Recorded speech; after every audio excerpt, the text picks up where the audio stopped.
Hey, what's up, everybody? Nice to see everybody again. I can't sleep. I'm not sleeping because I'm kind of triggered tonight.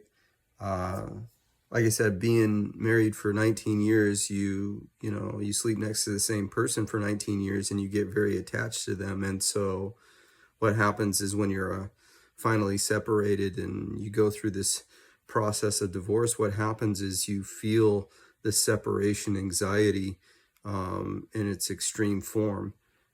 My feelings tonight were like I needed somebody close to me. I needed to feel like somebody was there.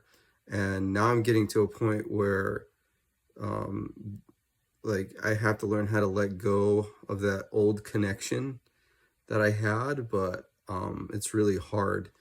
Um, and when and when you can't let go of that old connection, you get triggered and you want to go to the comfort of your addiction instead.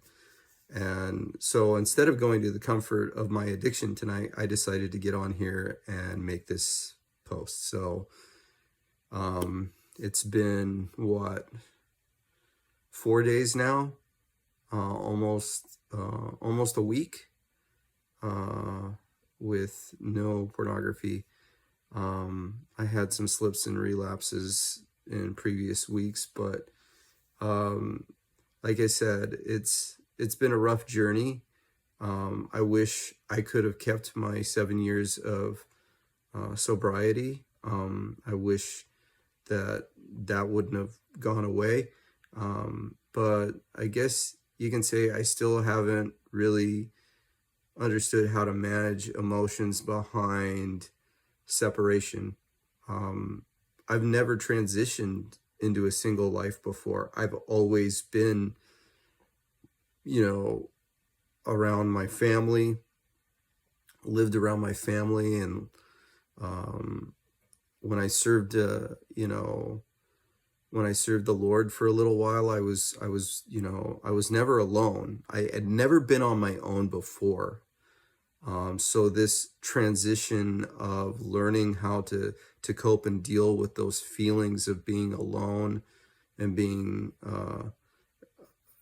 secluded from my wife, whom, by the way, I still have feelings for her. I mean, you you don't lose that. She's the mother of my three children, whom I love very, very dearly, and it's hard to be separated from my children also. And don't get me wrong, me and my wife have a very, very good relationship outside um, of being separated. It's not one of those harsh or you know angry separations. It's actually been quite civil, um, and the crazy part is I'm grateful for that because I went through a lot of struggle with uncivil people, and I think my wife didn't want to have an uncivil separation because she saw what it did to her parents, and because her parents had a really, really awful separation. And so it had a detrimental effect on her psychology, which brought a lot of turmoil into our marriage, including what I added to it through my childhood trauma.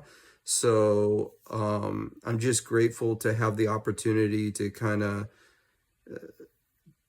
just sit here and talk through my feelings and understand that it's okay to feel alone or to feel secluded, as long as you're not acting upon those self destructive mechanisms like your addiction.